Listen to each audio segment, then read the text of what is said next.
দুটা নাই লাচি ৰঙৰ বাগৰি গল গৰি উজুলি মুজুলি লগৰি ৰঙৰ মেলা পাতিছে তা লাচি ৰঙৰ বুৱাৰী লগৰি গাতে নাই তৰণি লগৰি গাতে নাই তৰণি লগৰি বিহু বিহু লাগিছে নাচো নাচো লাগিছে মৰম ঢপলিয়াই আহিলোৱে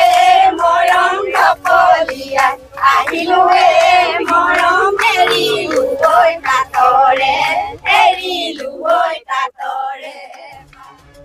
আজি গৰু বিহু টিংখাং সমষ্টি শুকানহতীয়া গাঁৱত গৰু বিহুৰ ব্যাপক উৎসাহ কেইবাখনো গাঁৱৰ ৰাইজে একত্ৰিত হৈ পুৱাই পথাৰত গৰু গা ধুৱালে ৰাইজৰ সৈতে একেলগে গৰু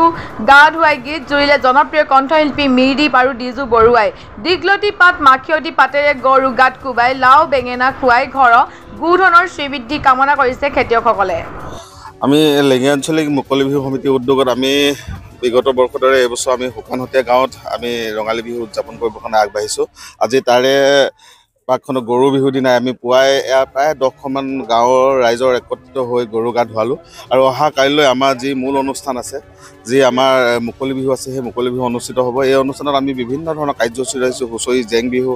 ইত্যাদিকে ধৰি আৰু ৰাতিলৈ আমি সাংস্কৃতিক সন্ধিয়া অনুষ্ঠিত কৰিছোঁ এই অনুষ্ঠানত আমাৰ উপস্থিত থাকিব অসমৰ জনপ্ৰিয় কণ্ঠশিল্পী তৰুণ তন্ময় ডিজু বৰুৱা আৰু মিৰদীপ সকলোকে উপস্থিত থাকিব আৰু আমি সকলো ৰাইজৰ উপস্থিতি কামনা কৰিছোঁ